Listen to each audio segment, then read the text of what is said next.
Jack Hurty, how are you? I'm doing good. How are you, Matt? God bless it. I'm doing well, man. Yeah. Listen, you are one of the representatives for the Idaho Outfitter and Guide Association, which is awesome. I didn't even know what guiding was or outfitting was until I moved here. And they're like, no, there are these people that have expert knowledge of their neck of the woods, their stretch of the river, like whatever it might be. And they engage in professional operation around that, where they're like, hey man, if you're coming up here and you only have a certain amount of time, I have a friend who from the former state that shall not be named that had been coming up to Idaho and using guiding services, and he really enjoyed it. But that's essentially the nature of it, which is, look, we know where the good fish are, we know where the good hunting is, we know all of these things, and you get to share that. And of course it's worth monetary compensation, so people get paid to do it and they make a livelihood out of it. As such, the Outfitter Guide and Outfitters and Guides and Association represents those interests, right, on a state level. So if people are making policy around wildlands, if people are making policy around, employment things, I'm not 100% sure what all the nuances are, but you guys are like, hey, we represent hundreds and hundreds of people that make their livelihood on this stretch of the river or this neck of the woods. You need to listen to them because we're really the stakeholders that are there every single day, and our livelihood depends on it. Yeah, absolutely. Talk to me. And outfitters are, they're not just the people out there making a living. They're leaders in the outdoor space. They're doing search and rescue. They're doing trail maintenance. They're doing advocacy. They're doing stewardship. All these things. We're picking up trash on the beaches. We're kind of the front line of stewardship for a lot of these places where, Fish and Game can't be out there every day. The Forest Service can't be out there every day. The BLM can't be out there every day. So we're kind of out there. We have a vested interest in keeping these places, sustainable and accessible and clean. And we're trying to do that on our own while at the same time operating our businesses. And outfitters are pillars of their communities as well. Most of our members live in rural towns, places, 1,000 people or less. And they're bringing in money from out of state, from out of the county, run businesses throughout the summer, throughout the year. And all that money flows out into the community, right? So these outfitters are really, in a lot of ways, kind of the bedrock of rural Idaho. There's a point that's really crucial with this, right? So there's a certain amount of economic activity we can generate within our own state, right? Mm-hmm. So if say I'm a potato grower, which I'm not, it'd be cool if I was, but I can grow a potato, right? Like I have labor, I employ my neighbor, whoever, and I grow a potato, I sell it to you, you give me your money, you're working at like, let's say hospital, mm-hmm. and then like I break my arm and then I come in, you fix my arm, and we exchange money back and forth. That's a lot of that becomes a closed loop, right? Like you're not generating a lot more outside value. The exact opposite of that happens when you're dealing with, say, an internet-based business. So I have a buddy who does apparel sales, mm-hmm. right? And he's very, very skilled at it, has a huge book, and he does apparel sales from all over the country. And so he, works with athletic outfits and whatnot, and then all of that money funnels into him. He lives here. Okay, so almost none of it is localized here, and it all pools in here. Now, we can't all be internet, apparel salespeople, totally. But the outfitter industry, by its nature, is great with attracting outside revenue into the state that was derived in some other occupation, be it tech sector or whatever, it doesn't matter. But there's somebody out there with money outside of the state of Idaho that's bringing money into Idaho. And that's what the Outfitters and Guides specialize in doing. Yeah, absolutely. I mean, it's a way of making almost the national the local, right? Like, just like you were saying, people come from New York and California, Texas, Washington, they come internationally to access the beautiful resources we have here in Idaho, to go on the Middle Fork, to hunt elk, do all these things. And then that money goes, comes nationally, and it flows back out into the community. I was talking to an outfitter friend of mine up in Salmon. He was doing his taxes, this was in March. So he was doing his taxes at the end of the year, and he was looking at all the invoices that they had. And, he's running a business that's bringing in hundreds of thousands of dollars in revenue, if not millions of dollars. And he had 26 invoices for businesses, in Salmon, Chalice, Stanley, sure. all these places. So all that money that he's bringing in is flowing right back out into the community. And then, these people, they'd go on a river trip with him. They'd book a night at the hotel. They get off the river, they stay at the hotel again, they'd go out to eat, they'd go buy a hat in town, they'd go buy, some clothes in town, some flies in town. His guides are going out and spending their money at the bars. So, all of the outfitting industry is really fueling like a lot of these local rural businesses in Idaho, which is really cool. Like we are very integrated with the community, which is something I love. Bro, my first hunting trip is hilarious. I go, my buddy, I told you about one bachelor party before we started rolling. A different buddy, he was on the same trip. He's the guy who fell out of the boat. My buddy, German friend who fell out of the boat on Cherry Creek, and that was not good. Anyway, but a different one. different time, we go for that guy's bachelor party, but we fly to Georgia and we go out and meet this dude who was apparently on like CNN or something because he was advocating for keeping the 30 round clips for, you know, semi-automatic. We go night hog hunting. We don't have hog hunting here, right? No. Yeah. So this dude, we like drive up to this dude's house, and one of my friends finds him online somewhere. Drive up to this dude's house. It's in the middle of nowhere. We jump in the back of his A-Team van. And I mean, like, it's 1980 style. Oh, yeah. He's got a joystick in the back that, like an Atari joystick that goes to an infrared camera or night vision camera on top. And there's like this flip down LED screen. And then we just roll around to a bunch of peanut farmers and like other ag people who would call and be like, I think there are some hogs out there. And he's like, okay, we got to go around the corner. It's like, get in the van, throw the back doors open, you know, put on and then just light them up, man. But that was his shtick. The farmers benefited because they had a pest problem with the hogs, right? He benefited because he got paid, right? And the state benefited because he drew in money from us. We flew into Georgia to do this, and then we spent a bunch of money there. That was the first time I went to a Cracker Barrel. It was fantastic. Yeah, well, that sounds pretty fun. I mean, I don't know Yeah, if we any should go. outfitters doing like shooting pigs in a barrel like that, but yeah, it's the same general concept, you know. And some of these like these elk hunts are running thousands and thousands of dollars, and they cost thousands and thousands of dollars to do, right? So that's all income that's going into the community. Right. And again, income that's derived from an economic engine outside of Idaho, but benefits the Idaho economy. Yeah. The other thing that I think is interesting is a lot of these small towns, you know, they don't have the resource extraction industries that they used to, right? So like McCall used to be a big lumber town, right? Now, you know, it's a big outdoor recreation town. So it's a way of like utilizing these resources in a different way, and, you know, still generating money for the community, while at the same time, you know, maybe being a little more sustainable, a little more, you know, resilient in the long run. You know, you're not subject to the ups and downs of the commodities market in the same way, right? So, yeah, like outdoor recreation in rural Idaho, it's become like so important. And which isn't to say that the extractive industry isn't important in its own way, but, you know, we're kind of a, you know, another side hustle for rural Idaho. You know what I love about that, dude? The hustle, right? The capacity for it was like the beauty of, and I'm not saying it does always a great job, but the beauty of Uber was like, look, I can just do this thing, right? I got a car. I can talk nice to people. I can bring water bottles. I got the phone charger. I'm going to do a good job, and I'm going to work really hard. Yeah. And you had people that were pulling like 12-hour days. Like, forget it, man. If somebody's paying, I'm driving. Yeah. Right. And it's that kind of, you know, free to work system that it's like, that's a beautiful thing, right? You don't have to ask permission for somebody, and you don't have to go through, you know, the hyper regulated, or restrictive, you know, taxi services were very, you know, territorial.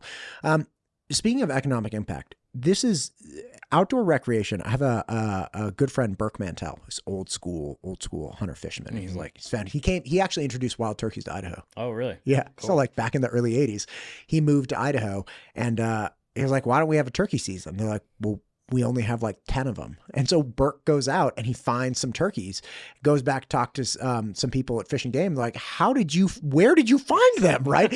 So they start sending out biologists and, you know, wildlife people to be like, where are these turkeys? And then Burke comes up with the idea. He's like, listen, we could import these and it could be a whole new season. Like, it's not going to be a bad thing. They're not going to, you know, it's just a different season. And so he was like, they were literally like packing turkeys onto like vans and stuff or trucks and shipping them over here. Anyway, so he was telling me, he was like, the great secret of Idaho is that, you grow potatoes. Reality is the biggest industries around cattle. But, you know, in the ag sector, you have this big ag state, but a close second is outdoor recreation. So from the guide and outfitting standpoint, like, what's the economic impact within Idaho?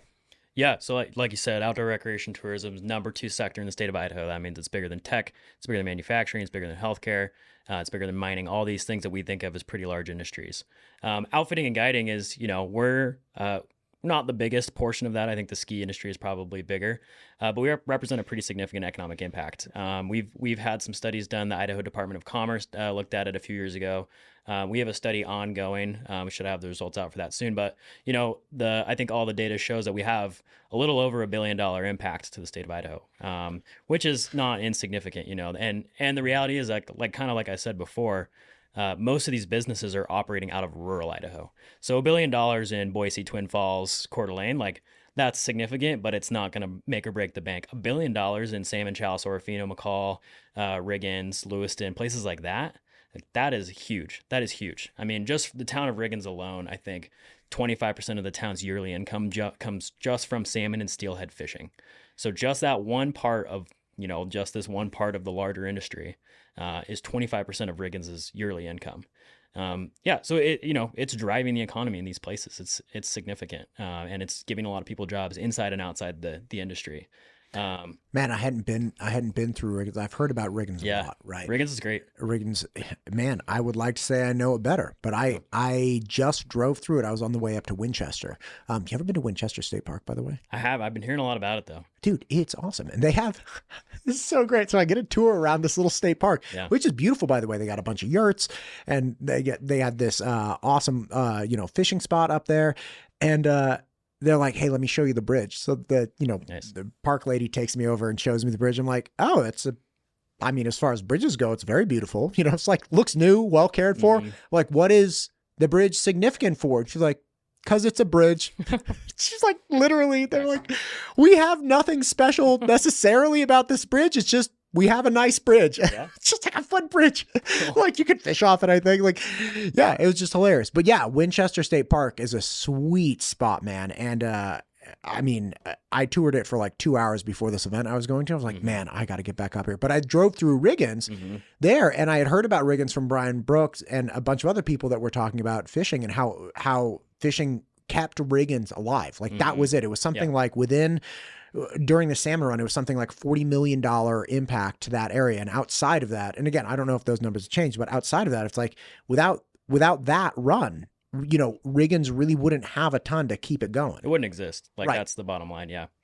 I mean, yeah. And that's true for a lot of communities across the state. They're not all as dependent on salmon and steelhead as Riggins, but without this influx of money and jobs from, people coming in and to experience these natural resources, they just wouldn't exist. Or they'd be at least significantly smaller. Yeah.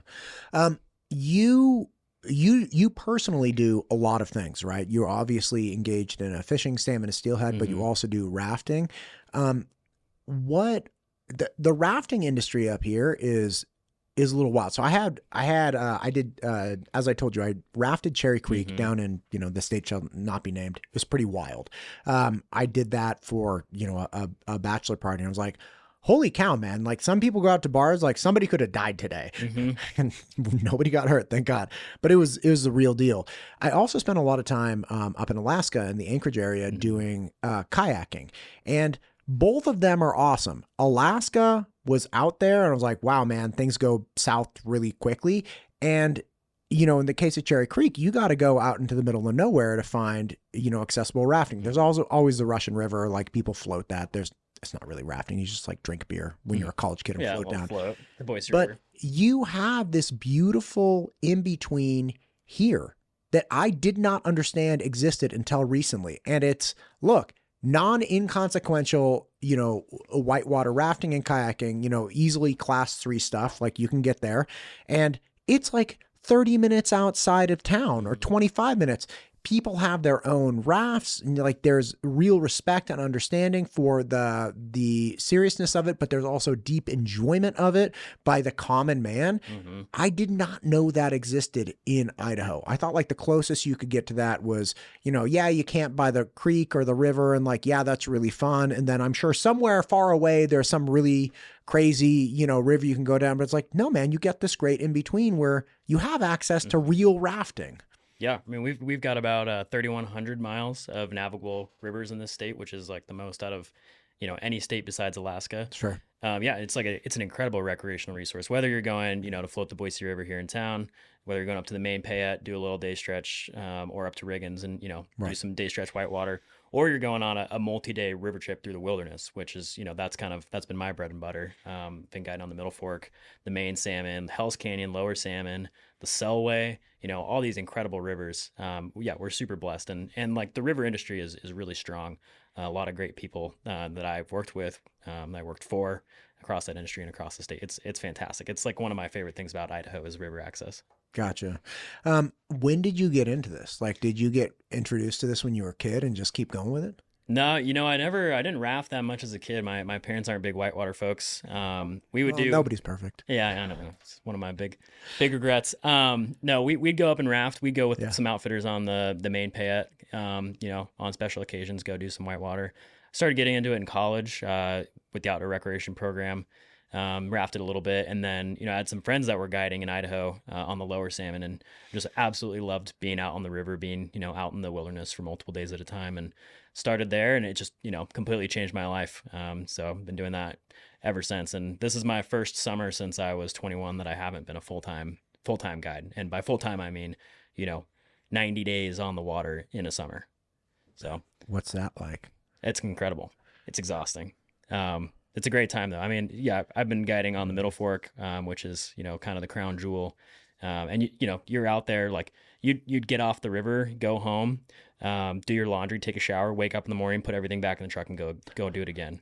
So, you get one night at home in an 8-day rotation. But at the same, that's exhausting. You miss your friends and family, but you're also totally immersed in this resource, and being able to travel down this river, 10 to 15 times in a summer that most people only get to do a handful of times in their lifetime, and experience, the most pristine wilderness in the lower 48, this incredibly beautiful wild river, undammed, free flowing river. I got to do 2 trips this summer and I wish I had more, but life gets in the way. So here What do we you are. mean? What is it like representing the outfitters and guides? I mean, what? in Yeah. particular? You You got to start adulting. Yeah, I got to a little start bit. adulting in sometime. I got the dog at home, so I got to take care of him. And Dude, yeah. you got a dog. Mhm. Oh, what kind of dog? He's a border collie mini Aussie mix.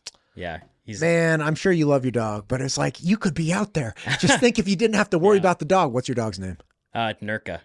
Nurka. That's one. Yeah, so it comes from the scientific name for a sockeye salmon, Oh, God bless you. which is Oncorhynchus nurka.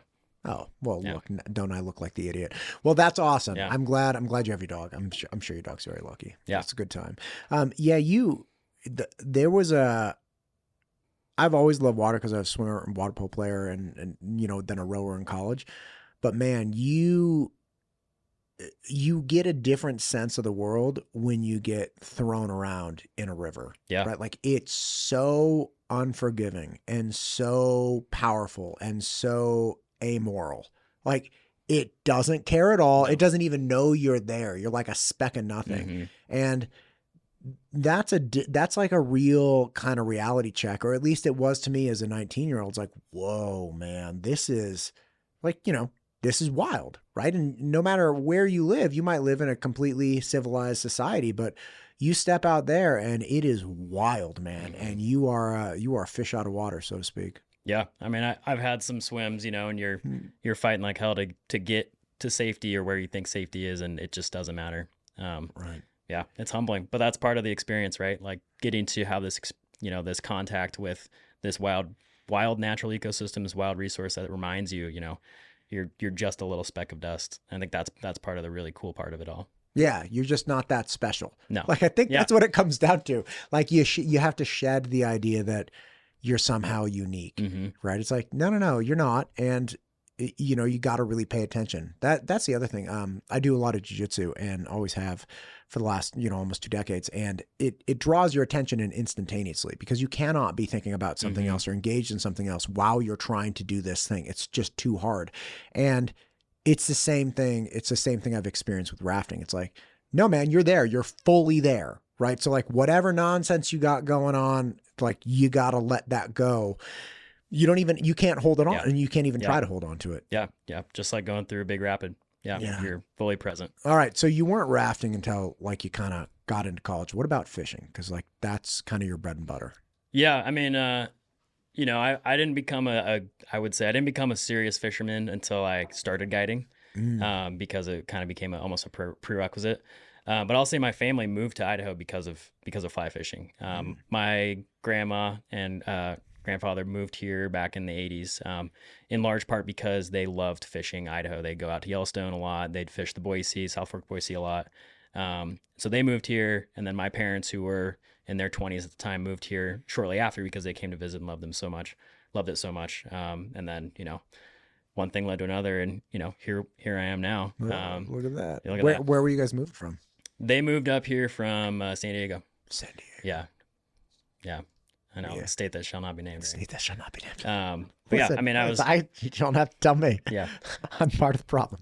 But Actually, somebody told me I shouldn't say that anymore. They're like, you're not part of the problem. I'm like, well, okay, that's not true. But you're like, like we move on, right? You're an Idahoan. You're born to people that weren't born here. Like, okay, that's kind of like the story of Idaho from the beginning. everyone's from somewhere. Yeah. Yeah. Did you know the first person, or excuse me, not first person, first white person to be born in Idaho was from California.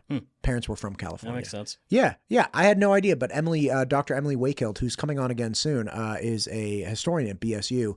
She also works for the Andrus Institute for Public Policy. And I did not know that, but the whole nature of kind of like Idaho is this experience of people coming in, falling in love with it, embracing it, and they become part of Idaho. Absolutely. Yeah. I totally understand why people would want to move here.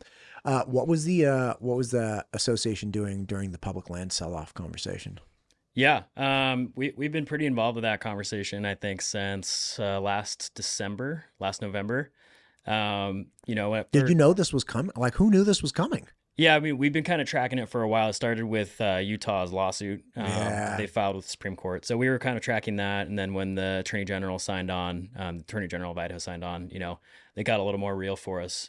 We actually passed a membership resolution, which is kind of the way that our members set directions. It's the most strong way of kind of taking a position. We passed a membership resolution in opposition to that lawsuit, basically saying, hey, public lands are really important to us here in Idaho. They're really important to our industry. We understand a lot of the concerns and the frustrations with public land management, but we don't think that, transfer to the state or public, sell-off privatization is the answer at this time. So we passed that back in December. And then, once we had that direction from our members, we were able to kind of step in and start making the case for public lands and outfitting on public lands. So we've been involved in conversations with, the congressional delegation for a while about this, with some of our, partners. You've had Nick Fasciano from IWF on. Yeah, he's fantastic. Yeah. Nick, we worked really closely with Nick. We worked with our outfitters a lot to kind of help them understand what's going on, how that might affect them. And, kind of been in on the ground floor of this for a while. So it was pretty interesting to watch it unfold and kind of to see the public outcry too. Once people realized what was happening with the Lee proposal, and kind of watch, outfitters from across the spectrum. We have a pretty diverse coalition, right? You got people on the left and the right, people from the big cities and the small towns in our coalition that are members, and to see them kind of come together and unite on this issue, like that doesn't always happen. Right. And so that's pretty strong showing. And to see Idaho, do the same thing, people from the left and the right coming together on this. Right. There aren't many things that can unite both sides. Yeah. It was pretty incredible. So to see that, we were actually, I heard from a staffer in Senator Risch's office, on a good issue, something that's drawing attention, something that they're hearing about, they'll get about 3,000 contacts from people, like people calling in, emailing, whatever, about 3,000 contacts. On public lands, they got 16,000.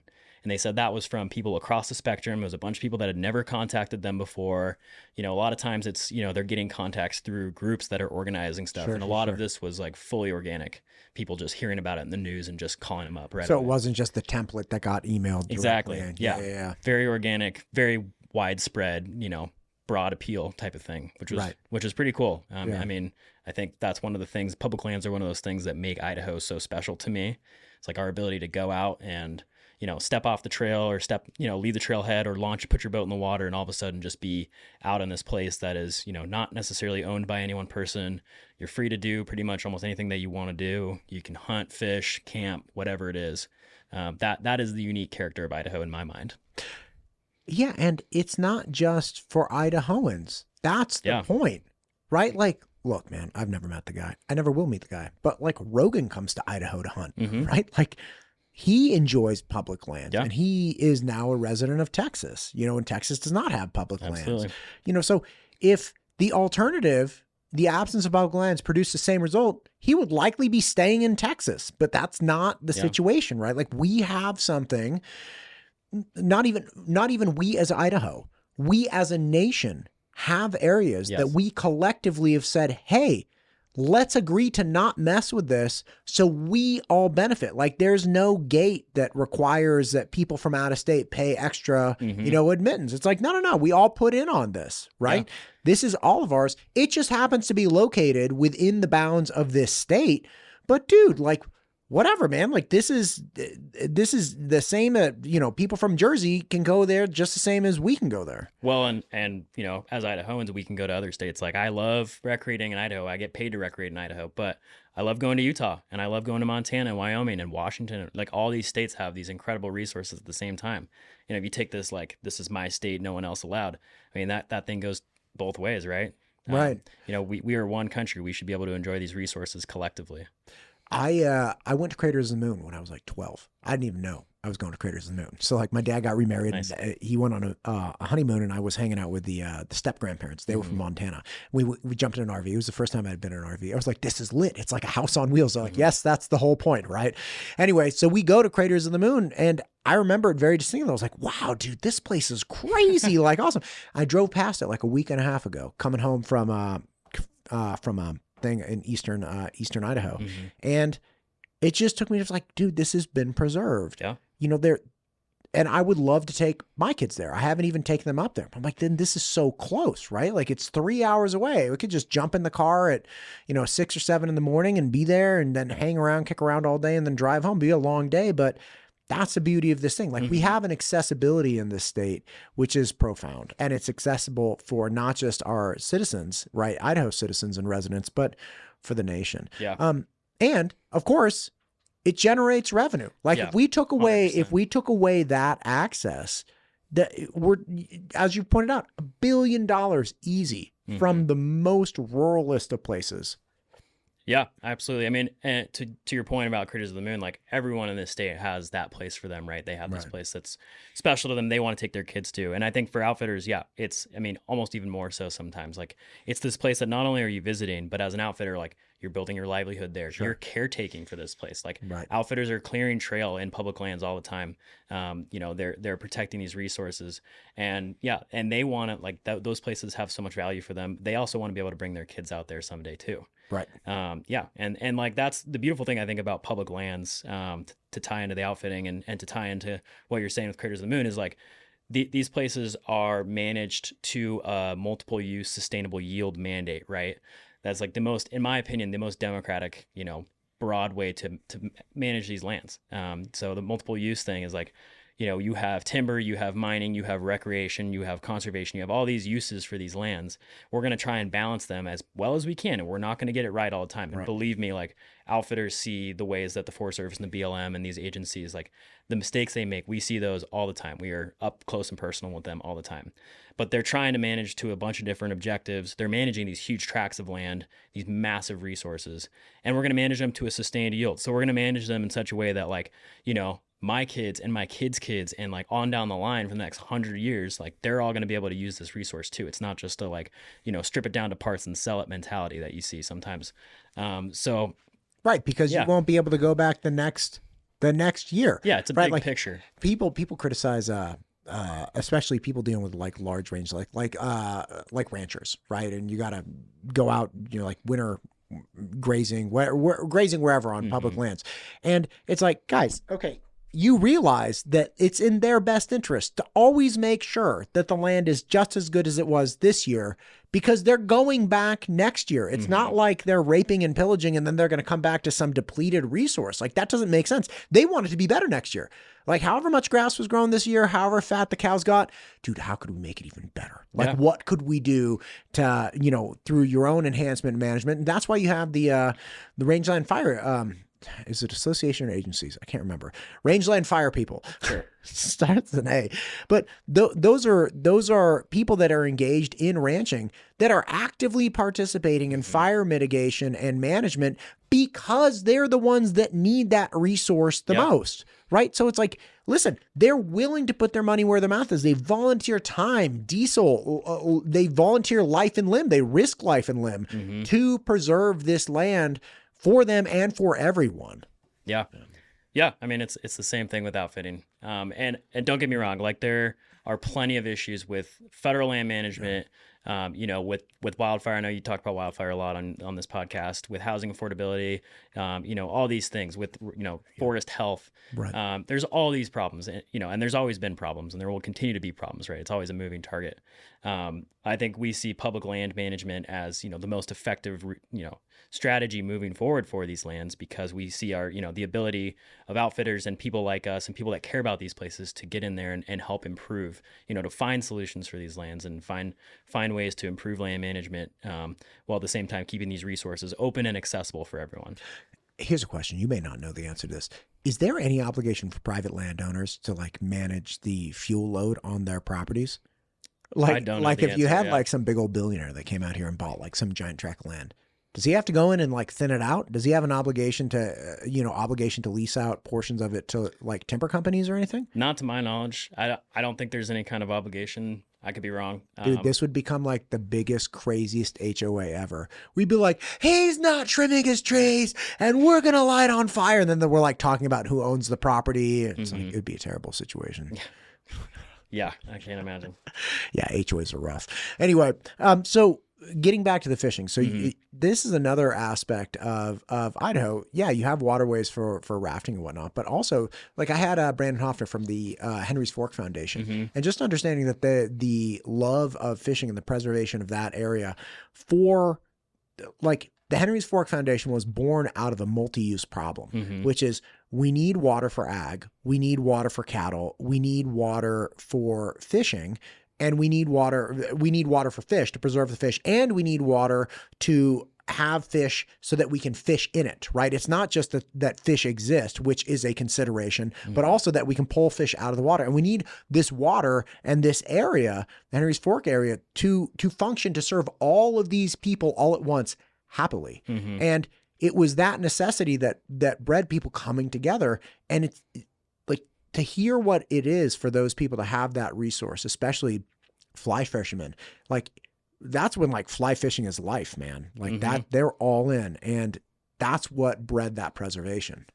Yeah, and I'll say a lot of those outfits in that part of Idaho are, they do very well. Like they generate a lot of income for that community. So yeah, coming up with that multi-use solution to that problem in such a way that's benefiting not just one user group or another, but the whole community. I mean, I think that's awesome. I have to learn a little bit more about the Henry's Fork Foundation. But dude, yeah, they're awesome. What you guys got any big resolutions about like hydropower and dams and stuff? Like as guides, Yeah. Like what's the guide's opinion on dams? Yeah, well, so yeah, I'm glad you asked. The official position of the Outfitters and Guides Association, and this is going back to I think '98 was when this was first established and was recently confirmed with another resolution. The official position of the Idaho Outfitters and Guides Association with the Lower Snake Dams is that we are in favor of retiring the Lower Snake Dams, replacing their services, making sure that everyone in the region is kept whole, all the people that do rely on them, and then restoring the salmon runs to Idaho, because our industry relies so heavily on healthy populations of salmon and steelhead. And frankly, we've been left out of the conversation for a long time. When it comes to these conversations around who gets what from the Snake River, outfitters and guides are usually one of the last on the list. And our businesses have been, not achieving the levels of profit and the levels of abundance that they could have been because salmon and steelhead populations are so depressed in Idaho. It's been a big issue for us for a long time. We've been trying really, really hard to make our voices heard, to improve salmon and steelhead returns. And ultimately, I think the research is pretty clear that the number one thing, the most likely thing to restore salmon and steelhead in Idaho is retiring the Lower Snake River dams. I mean, you can look at the research, and I know you've had people on here to talk about it. And I know I've talked to people in the community that, aren't really sure about where the science stands, but it is clear. Like, you can go look at the American Fisheries Society, NOAA Fisheries, all these big, well-established, well-credentialed institutions of fisheries biology have come out and said removal of the Lower Snake River dams is the number one thing we can do for Snake River stocks of salmon and steelhead. It is the most likely to result in their recovery. So just from a fisheries perspective, that is our position. We really want to have those fish back. We want to keep our fishing businesses alive. We have fish guides and fishing outfitters, salmon and steelhead outfitters. It's a multi-generational business for them. They want to pass that on to their kids some days. They're worried that there's not going to be enough fish in the river in 20 years. Yeah. Man, what a complex thing. I had somebody on from the Idaho Wheat Commission talking about what, the Northern Idaho wheat transportation. Obviously extensive conversations around power generation. Paul Arrington from the Idaho Water Users Association came in recently and we were chatting about it and he was like, look, man, power's not getting cheaper. He's like, so whatever financial model you think we benefit or don't benefit from this hydroelectric right now, it's only getting better as far as benefiting as power goes up in cost and we go up in consumption, like all these different things. And of course, honoring, hey, we have native tribes. That's like when you talk about, like your law on the list, I was thinking about the people that would come before you. It's probably like native tribes first. Then you got, power generation, you got transportation with agriculture, you got all of these different things. And then your association, which was like, look, we make our livelihood on this as well. And it's like, there are so many interested parties and there are so many problems with these dams, not the least of which is, this is wild. I found this out recently. Congressman Mike Simpson, who I'm having on at the end of this week, which is going to be great. He proposes legislation, years back to, breach the dams. Which is by far, just to stop you right there. Yeah, please. I think that proposal is by far the best option I've seen, not just for the fish, but just for the entire region. Like it is a multi-billion-dollar infrastructure investment. It's not a fish restoration program. It is an infrastructure investment program in so many ways. And it's, it was designed to keep everyone whole. Right. So you had, was it Brittany that was on here talking about the wheat farmers? Yeah, and yeah, shipping. yeah. Like it is designed to take care of the farmers, to make sure the farmers can get their grain to market, affordably and cheaply and reliably. It is designed to bolster the energy infrastructure that we have. And designed to kind of move all these things from a 1970s infrastructure perspective to a 2020, 2030 perspective. Sure. So sure. No, just to say, Congressman Simpson, thumbs up to him. I thought that was great. I will pass that on for sure. But what I found interesting, and again, no conflict at all with what you just said. What I found interesting is somebody informed me like, who came after him that you wouldn't expect? I was like, who? Who was upset about that? They're like the environmental groups, because in that bill, there was a moratorium on legal action in that area for like 40 or 50 years. Because it was like, look, we'll make everybody whole. Nobody will be upset, but like you can't sue people. And there are environmental groups that their whole play is finding things through EJA and other programs like that to essentially gain money and gain fundraising in efforts to engage in litigation and just like sue people, right? And so some of them came after him, even though a lot of those groups had proposed his solution and had backed him and initially. And then when the bill came out, they're like, wait, we can't sue anyone for like 50 years. And they're like, yeah, I'm not about that life. Yeah. So come on, man. Yeah. The litigation moratorium is definitely not popular, but that's the reality of making big sweeping legislation like that. Like when you're trying to create a large solution to this intractable, multi-stakeholder problem, there's inherently going to be compromises like that. And, at a certain point you have to decide, is what we're getting out of this worth it? Even though, this might compromise X, Y, Z that we, It's not even, Jack, it's not even a compromise, bro. Compromise would be, hey, you don't get all the water you want, or you don't get all the power you want, or you don't get all the fish you want. And he was like, no. We're going to make everybody whole on power. We're going to make everybody good on water. We're going to make everybody good on fish. The attorneys just can't get paid. And then people are like, I ain't about that life. No. Like that's not a compromise. Yeah, no, I totally, I get what you're saying for sure. I mean, I think the litigation, like it's been a tool for environmentalists. It's been a big part of the Snake River thing.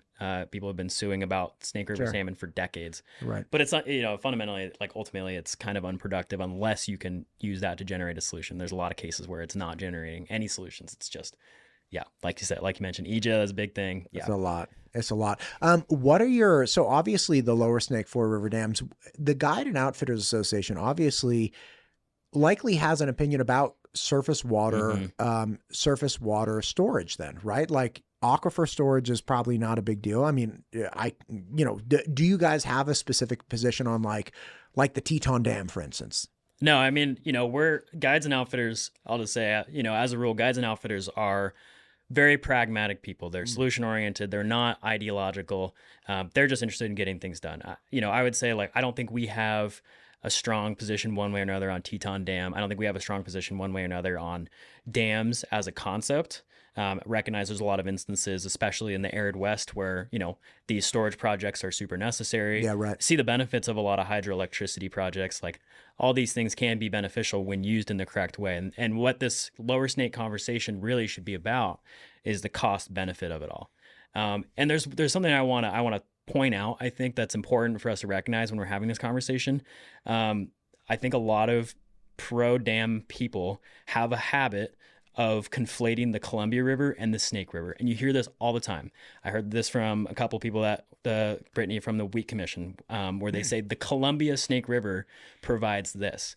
And I think we need to think a little more clearly about that, because the Columbia and the Snake River are two different rivers, right? And they have two different systems. And what we're talking about is retiring the dams on the Snake River. No one is talking about taking out the dams. At least no one serious is talking about taking out the dams on the Columbia.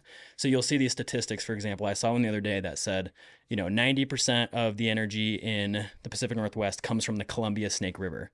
That might be true, but I would guarantee you that the vast, vast majority of that 90% is on the Columbia. If you look at what the lower snake dams actually provide in hydroelectricity, it's about 2.5% of the average grid capacity from the BPA. So it's way less than what we're talking about with the Columbia. The Columbia is massive, big rivers, big dams. The Snake, this is a smaller river, smaller dams.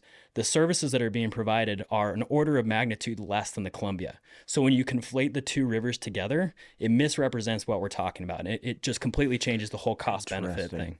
Yeah. So essentially what you're saying is like, listen, let's be real clear on what we're talking about. Because if you add in these other things, maybe it looks crazy and scary. But really, if you just hyper focus onto this one river, you're not talking about that big of a problem. Absolutely. I mean, it's the same thing with transportation. So people talk about the Columbia Snake system provides transportation from Portland to Lewiston, right? That's true. But you take out the lower Snake River, that's only 140 miles of that distance that you're removing. So you can still transport on the Columbia the entire way. And most of the wheat that's going out from the Columbia is actually getting driven or taken on rail to Portland or to these grain silos that are a little higher up in the Columbia system, and then shipped out of Portland. Okay, hang on a second. You're gonna have to humor me here. Yeah.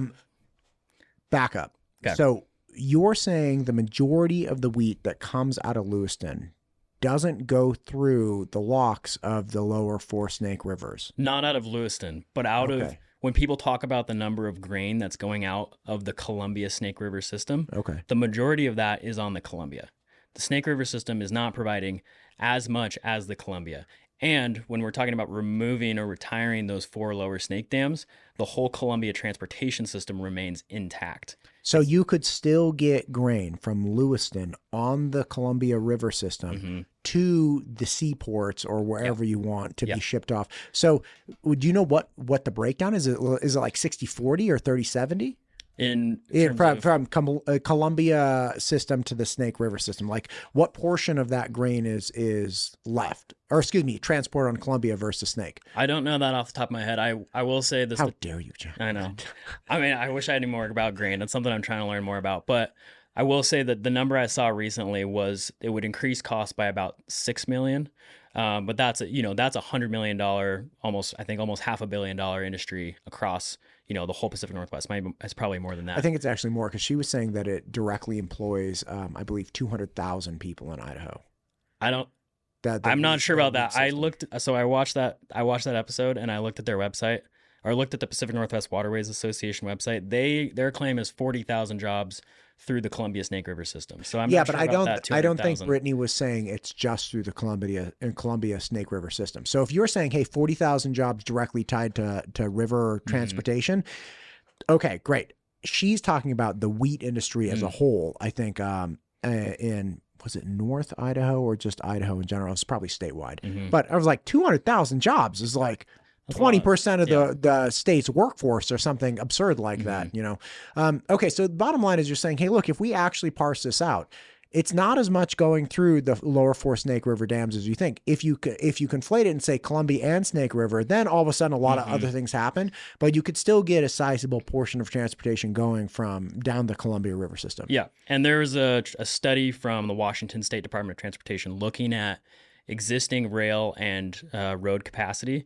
And, I'm not going to say that they found that it would be totally fine, but they found quite a bit of capacity that exists right now within the rail line, within the, the trucking system. So, to go back to what Mike Simpson was trying to do, like we would have to build out these systems more. We would have to provide this capacity. I know a lot of the farmers are worried about, basically being price gouged if there's no barging alternative. Right. So we'd have to figure out some kind of system there to keep them whole. But I think, the bottom line with this is that we absolutely can do it. We have the engineering capacity. We built these dams in the first place. We know how to build big projects. Yeah, but we built the Golden Gate Bridge in like 16 months or something. Like we don't unleash engineers and contractors like we used to. And again, that doesn't take anything away. Like totally. We absolutely could. Like we have the Google, man. Like we could do a lot of things. I'm sure you and I could get like at least mostly accurate and valid like architectural plans for a new river off like the Chatty G. Like pretty. A friend of mine started calling it the Chatty G. She's like, so I was asking Chatty G. I was like, can we not humanize this thing? Like pretty soon people are going to be like, I love the Chatty G. He's always there for me. And then people are going to be like, I want to marry you. Like, teens are, people are, and it's like, I thought it was hilarious. I was like, oh my God, Chatty G, that's funny. I'm like, wait, we can't do this. Like we need to keep it at arm's length. It's always very nice to me though. Whenever I ask a question, it's like, that's such an insightful question. I'm like, don't talk to me nicely. Like, it's too nice sometimes. Yeah, it's too nice. But one thing that I think is really, I was talking to some dairy guys yesterday, which is wild. Did you know in dairy, I learned some things yesterday that blew my damn mind. Before milk ever leaves the dairy, it's tested for antibiotics. So they have this kind of like wax cork thing that they take this giant sample out of like a 40,000 gallon storage container. And if there's any trace of antibiotics in it, the entire thing gets scrubbed, scratched. You lose all that milk and anything it touched, like all of these different things. Wow. And here, a lot of people buy organic milk because they're like, oh, I don't want antibiotics in my milk. Yeah, guess what? Conventionally produced milk has no trace of antibiotics. And if it does, it all gets dumped down the drain. Yeah. Damnedest thing, man. Did you know they also have testing at dairies? They have testing for stress in animals, not just like, how does the animal look, but literally they test the milk and they're like, hey, the white blood cell count in here, right? As you're stressed, you can test it for a bunch of different things. Sure. White blood cell count. If they have a low white blood cell count in the milk on average, they get a bonus.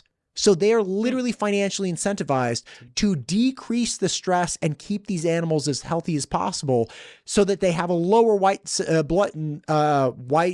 blood cell count. And boom, you get like higher quality milk, all these things. Right. Anyway, I'm gonna have to go drink some milk. Dude, go have some milk. It's just like, it makes me want to eat some cheese. Anyway, I was saying something about, what were we just talking about? The Chatty G. Figuring out how to build hard things. Hard things. Damn it, man! I lost it. I got so in with the dairy. God, I had a good point too. Yeah. I lost it all, Jack. You carry the conversation here. I just dumped it. So another thing that I want to address within this conversation, the way that we talk about this system and the way that it functions and the way that I got it. Okay. Wait, hang on. Come back to your thing. I don't want to lose it. Very much like dairy, wheat are price takers. They're not price makers. Yeah. And the relevance of that is you and I could talk about like, okay, we'll just transport it and it will just cost a little bit more money. And just, if I were selling pens, I'm like, well, the pen costs a little bit more. So I'm going to add 2 cents to the cost of the pen and I'm going to sell it to somebody. They can't do that. So when you talk to ag people, I didn't know there were markets like this in the United States, but when you talk to ag people, they're like, listen, every penny that is increased in cost and inputs or transportation or anything like that is a penny out of my pocket because I cannot increase my sales cost, right? I take the price people are willing to pay me. I don't make the price people pay me. And that's really shocking, right? I didn't know that until recently. And that's one of the things where you're like, okay, so you and I can talk about ground transportation versus barge transportation. And if they're like, yeah, but that costs more. And guess what? That's out of my kid's college fund. That's when I was like, oh, this is 100%. Really complex. Like you can't increase the price of your product. And here Jack and Matt are talking about increasing the price of your inputs. Yeah, 100%. You're totally right. They're price takers. It can be a low margin business. And that's, I think, what I really like about Simpson's proposal so much is like he understood that. And I think as, guides and outfitters, we're business owners. Sure, of We course. understand, like as a small business owner, like every dollar you spend on something for your business is a dollar less that's in your pocket, right? Yeah. And so, we have to come up with a solution to this problem. The reason that barge shipping is cheap is because it's subsidized. And I don't have an issue with that. I like having cheap food. Like that is a great thing. That makes the quality of my life so much better, all these things. So, but why can't we take that subsidy and try and flip that into something that, doesn't at the same time require us to have experience declining salmon and steelhead runs? That's an interesting I think point. that's my fundamental point with this is like, these dams are expensive. We're propping them up in a number of different ways with subsidies, with electrical rate increases. Sure. Why can't we reimagine the system in a way where we get all these things? We can do it in a way that is sustainable, that is affordable and reliable. And at the same time, we're restoring this natural resource to Idaho in a way that is going to support small business in Idaho, right? Like guides and outfitters rely on these fish. We're not getting them. That has real impacts. We had a slightly better run this year. It was like just you get these ups and downs. Depends on a lot of different factors. And I think you have beneficial ocean conditions. And so we experienced slightly better steelhead run. And like a buddy of mine down in Riggins, he's able to hire 2 more guides. He's got boats out on the water every single day. He's running trips every single day. And he's, his eldest is 17. Like he's going to go to college soon. So like Roy's out there working his tail off, trying to make money to send his kid to college. Right. So like, we're in the same situation as these farmers. We're like, we're just trying to survive. We're trying to keep our business going. Everybody's trying to make it. Right. Yeah. So like, we don't want to see them out of business. We don't want to see them, losing their profit margin, not able to do what they need to do. Small family farms get consolidated by mega farm companies, blah, blah, blah. No, I mean, these are all important things, important to be part of the conversation. But I think what we want to have is an understanding that like, we can provide these services in a different way. Right. That's not imposing these costs on me and my community. Right. Yeah. Yeah. That's fair. Really interesting point on subsidized transportation. I had a gal from Valley Regional Transit, CEO Lane Clegg, came in here recently. Fantastic conversation. But we were talking about public transportation, and she, one of the classic criticisms of public transportation is like, oh, it's never going to pencil out. It's always going to cost money. And she brought up a great point. She's like, all transportation costs money. She's like, your car, if you factor in depreciation of the asset, ends up costing people on average between like $9,000 and $12,000 a year.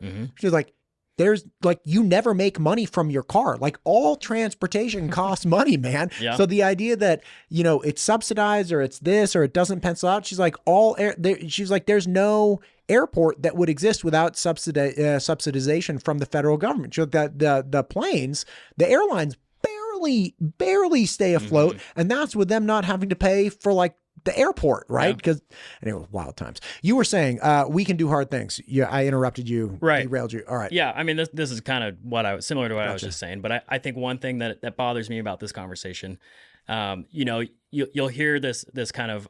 I don't think it's like false rhetoric. I think people are genuinely believe this or worried about this, that these dams are going to be retired and then there's going to be no one there to replace them.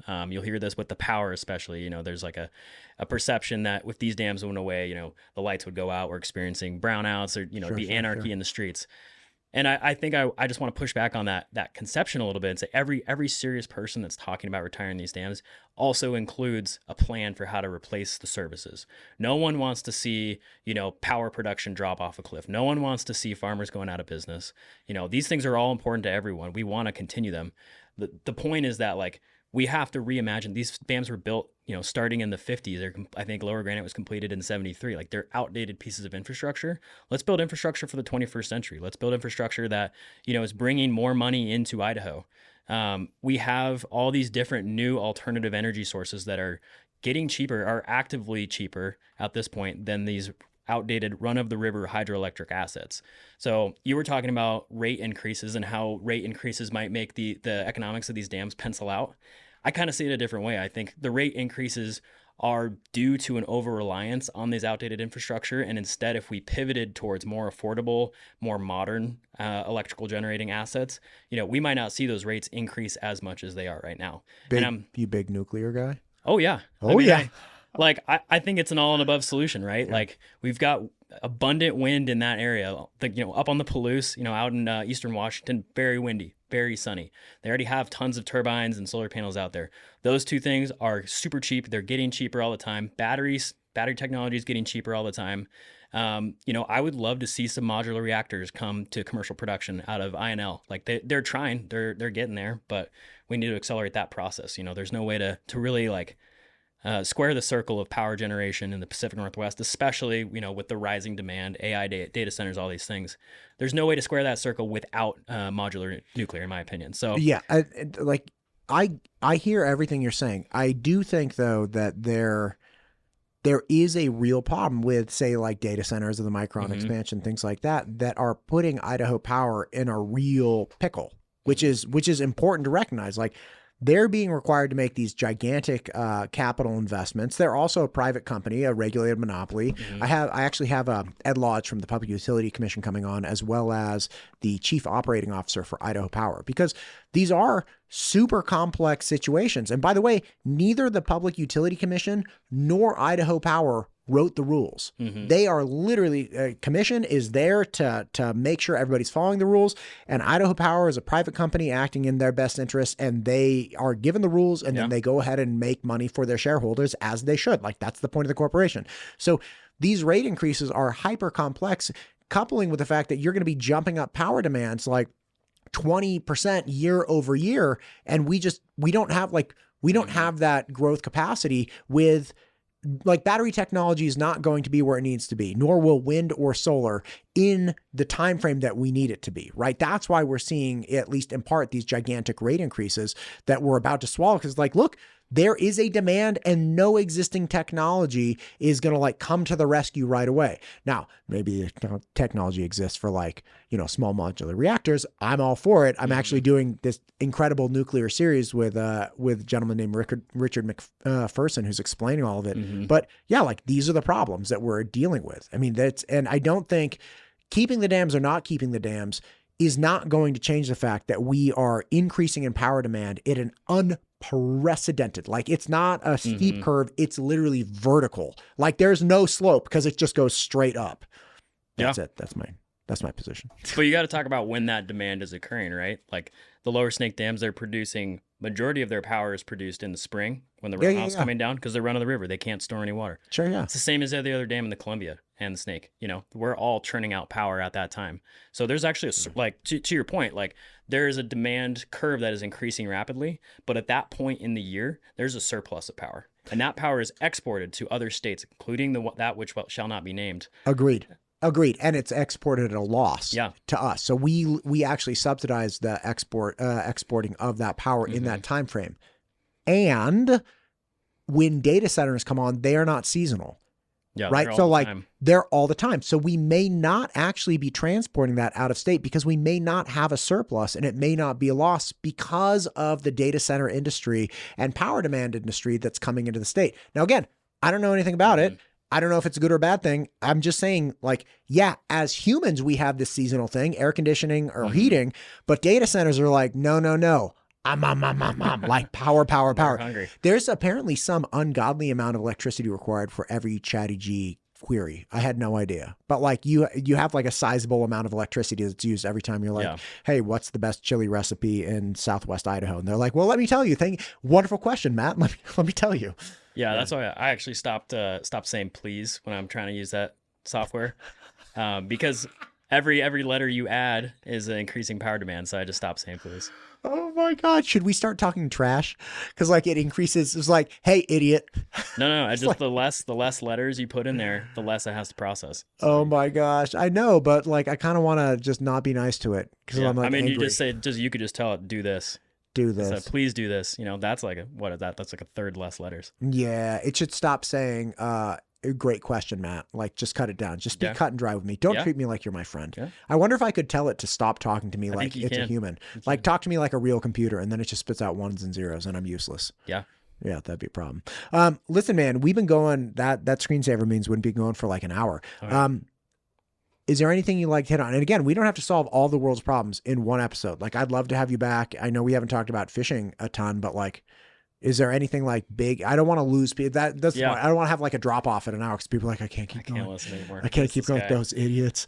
I mean, I could. I have a big thing about the hatchery system and the. Oh, awesome. If you want to hear that. Yeah. Yeah. So I actually saw a hatchery in just outside of Twin. I went to Clear Creek. It was like Clear Creek Golf Course, and leading up to the golf course, there's this massive hatchery, which I thought was wild. And of course, not wild because it's a hatchery. Haha, bada ching. yeah, Come on, man. Oh. Hang with me. Anyway, hit me with a it's hatchery. been an hour. It's been a minute. Yeah, so just a little history, a little backstory. So, Lower Snake River dams were built from 53 to about 73. I might be a little off, but yeah. Let's do this. Hang on. You want to come back to this another time? Yeah, because I just realized I have a lot of questions about hatcheries. Yeah. Let's just make this a separate episode right. instead of like a tag on to the end of this one. Does We'll that go work? out and catch a hatchery fish, and we can talk Let's about it go because get it's a whole hatchery thing. fish. I've got stuff about the history, Congress, Yeah. the ways it's failed. Yeah, and I haven't. Outfitters. I have not had the pleasure of anybody explaining or giving history of the hatchery programs on the show. So I would like to have this. Let's just make that a standalone. Perfect. Perfect, man. Jack, I appreciate you coming in. Thank you for reaching out. Hopefully this is first of many, man. Let's do this Yeah. again. Thanks, Matt. Really appreciate it.